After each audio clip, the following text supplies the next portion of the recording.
Last 2 వీడియోస్లో మనం MongoDB అంటే ఏంటి, వాటి ఫీచర్స్ ఏంటి, అడ్వాంటేజెస్ ఏంటో చూసాము. అండ్ సెకండ్ వీడియోలో MongoDB ఇన్స్టాలేషన్ కంప్లీట్ చేసాము. సో ఈ వీడియోలో మనం మాన్యువల్గా కలెక్షన్ ఎలా క్రియేట్ చేయాలి, కలెక్షన్లో డేటాని ఎలా యాడ్ చేయాలి, ఎలా అప్డేట్ చేయాలి, ఎలా డిలీట్ చేయాలో చూడబోతున్నాం. హలో ఎవ్రీవన్, వెల్కమ్ టు థింగ్చామ్ private limited. This is Shashwitha. First MongoDB కంపాస్ని ఓపెన్ చేసుకోవాలి. కంపాస్ని ఓపెన్ చేయగానే మీకు ప్యానల్ ఇలా కనిపిస్తుంది. సో ఏవైతే మీకు లెఫ్ట్ సైడ్ కనిపిస్తున్నాయో వీటిని కనెక్షన్స్ అంటాం. దాంట్లో ఏదో కనెక్షన్, లైక్ మనం ఇంత క్రియేట్ చేసుకున్న కనెక్షన్ వచ్చి థింగ్చామ్. సో ఈ థింగ్చామ్ అనే కనెక్షన్కి ఫస్ట్ కనెక్ట్ అని క్లిక్ చేస్తున్నాం. ఆటోమేటిక్గా ఆ కనెక్షన్ అన్ని నా సర్వర్కి కనెక్ట్ అవుతుంది. దాంట్లో మనం ఏం క్రియేట్ చేసుకొని ఉన్నాం, థింక్ అనే డేటాబేస్ ఆల్రెడీ క్రియేట్ చేసుకొని ఉన్నాం. దాని లోపల స్టూడెంట్ అనే టేబుల్ క్రియేట్ అయ్యింది. ఇప్పుడు నేను ఈ స్టూడెంట్ అనే డేటాబేస్లో స్టూడెంట్ అనే టేబుల్ అనకూడదు, మనం ఇక్కడ కలెక్షన్ అంటాం. ఈ స్టూడెంట్ అనే కలెక్షన్ లోపల డేటాను యాడ్ చేస్తాను, సేమ్ వే డేటాను డిలీట్ చేస్తాను, అప్డేట్ చేస్తాను, మాన్యువల్ వే వితౌట్ క్వైరీ. కలెక్షన్లో ఫస్ట్ మీరు డేటాని యాడ్ చేసుకోవాలంటే ఫస్ట్ మీరు ఏ కలెక్షన్స్, ఒక డేటాబేస్లో నెంబర్ ఆఫ్ కలెక్షన్స్ ఉంటాయి కాబట్టి ప్రెసెంట్ మనం ఒకటే క్రియేట్ చేసుకున్నాం కాబట్టి డైరెక్ట్గా స్టూడెంట్ అని తెలుస్తుంది. లేదా మోర్ దెన్ 1 కనెక్షన్ ఉన్నప్పుడు ఏ కలెక్షన్కి మీరు డేటాని యాడ్ చేయాలనుకుంటున్నాను ఫస్ట్ ఆ కలెక్షన్ మీద క్లిక్ చేయాలి. నేను స్టూడెంట్ అనే కలెక్షన్లో డేటాని యాడ్ చేయాలనుకుంటున్నాను కాబట్టి స్టూడెంట్ అనే కలెక్షన్ మీద క్లిక్ చేశాను. క్లిక్ చేయగానే మీకు రైట్ సైడ్ ఇలా ఓపెన్ అవుతుంది. ఈ ట్యాబ్ నేమే మీ కలెక్షన్ నేమ్ ఉంటుంది, అంటే ఈ ట్యాబ్ అంతా ఆ కలెక్షన్కి సంబంధించిన క్లారిటీ ఉంటుంది. నెక్స్ట్ ఇక్కడ యాడ్ డేటా అని ఒక బటన్ ఉంది కదా, దాన్ని క్లిక్ చేయగానే ఇన్సర్ట్ డాక్యుమెంట్. ఇక్కడ మనం డేటాని రోస్ అండ్ కాలమ్స్ లో ఉండదు, జేసన్ లో ఉంటుందని ఆల్రెడీ ప్రీవియస్ వీడియోలో మెన్షన్ చేస్తున్నాను. జేసన్ అంటే కీ వాల్యూ పేర్స్, ఇక్కడ డాక్యుమెంట్ అంటాం. ఆ కీ వాల్యూ పేరు మొత్తాన్ని కలిపి డాక్యుమెంట్ అంటాం. Let me show the syntax.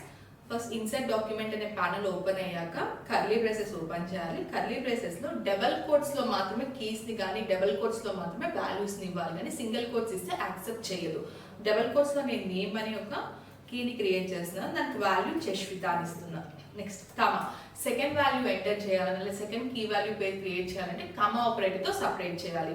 Next branch అనే ఇంకొక కీని క్రియేట్ చేసి దాంట్లో XYZ అని ఇస్తున్నాను. నెక్స్ట్ లాస్ట్ అదే కీ వాల్యూ పేరు అనుకుంటే లాస్ట్లో కామాతో అయితే ఎండ్ చేయం. నెక్స్ట్ ఇక్కడ ఇన్సర్ట్ బటన్ యాక్టివ్లో ఉంటుంది, దాన్ని క్లిక్ చేస్తే ఆటోమేటిక్గా డేటా అనేది ఇన్సర్ట్ అయిపోయి ఉంటుంది.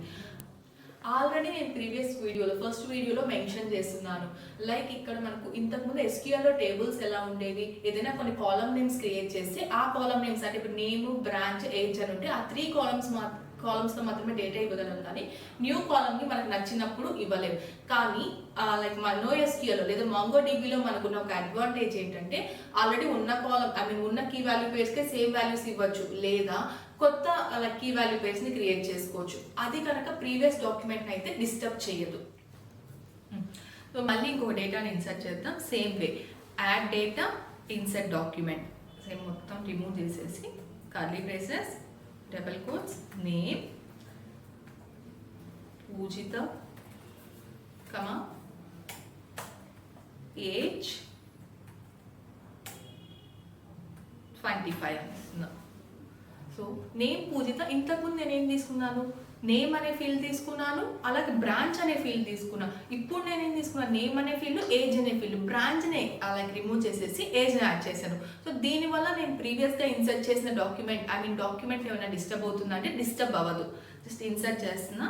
సో ప్రీవియస్గా ఉన్న డాక్యుమెంట్ అలాగే ఉంది, ఇక్కడ నేమ్, ఏజ్, బ్రాంచ్. సో ఇప్పుడు నేను క్రియేట్ చేసిన డాక్యుమెంట్ అలాగే ఉంది. అండ్ ఇంకొకటి ఏంటంటే ఆటోమేటిక్గా ఐడి అనేది డిఫాల్ట్గా క్రియేట్ అవుతుంది ఇక్కడ. నెక్స్ట్ ఒకవేళ మీరు అప్డేట్ చేయాలి, ఇప్పుడు నేను ఈ పూజిత నేమ్ని కాస్త పూజగా చేంజ్ చేయాలి అంటే ఇప్పుడైతే మీరు ఆ డాక్యుమెంట్ పైకి వెళ్తారో ఇక్కడే మీకు ఎడిట్ ఆప్షన్ కనిపిస్తుంది, దాన్ని క్లిక్ చేశాక మీరు ఎక్కడైతే ఎడిట్ చేయాలనుకుంటే అక్కడ ఎడిట్ చేస్తున్నాను. ఇప్పుడు నేను THAని రిమూవ్ చేసేస్తున్నాను. నెక్స్ట్ అప్డేట్ క్లిక్ చేస్తే ఆటోమేటిక్గా పూజిత కాస్త పూజగా అప్డేట్ అయిపోయింది. నెక్స్ట్ ఒకవేళ డిలీట్ చేయాలి అనుకుంటే డిలీట్ ఆప్షన్ అక్కడే ఉంటుంది, డిలీట్ చేసేయచ్చు. లేదా సేమ్ అదే డేటాని మళ్ళీ రాయన అవసరం లేదు, నేను డాక్యుమెంట్ని నేను క్రియేట్ చేసుకోవాలంటే దాన్ని క్లోనింగ్ అంటాం. అంటే ఉన్న డేటానే మళ్ళీ యాజ్ ఇట్ ఈస్ అలాగే పేస్ట్ చేయడం. సో మీరు ఒకవేళ అలాగే సేమ్ డేటాని సేమ్ డాక్యుమెంట్ని గెట్ చేయాలనుకుంటే ఇక్కడ ఒక ఆప్షన్ ఉంటుంది, థర్డ్ ఆప్షన్ క్లోన్ డాక్యుమెంట్ అని, దాన్ని క్లిక్ చేస్తే ఆటోమేటిక్గా మీకు సేమ్ డేటా అనేది అగైన్ ఇన్సర్ట్ అవుతుంది. ఈ వీడియోలో మనం మాన్యువల్గా డేటాని ఎలా యాడ్ చేయాలి, డేటాని ఎలా అప్డేట్ చేయాలి, డేటాని ఎలా డిలీట్ చేయాలో చూసాము. నెక్స్ట్ వీడియోలో క్వైరీని యూస్ చేసుకొని డేటాని ఎలా యాడ్ చేయాలి, ఎలా అప్డేట్ చేయాలి, ఎలా డిలీట్ చేయాలి, ఒక కలెక్షన్ ఎలా క్రియేట్ చేయాలి, డేటాబేసెస్ని ఎలా చూడాలి బై యూజింగ్ క్వైరీస్ అనేవి నెక్స్ట్ వీడియోలో చూద్దాం. సో మీ వీడియోని కనుక కంప్లీట్గా చూసి కామెంట్ చేయండి ఖచ్చితంగా. అలాగే లైక్ చేయండి, మీ ఫ్రెండ్స్కి షేర్ చేయండి. Thank you everyone.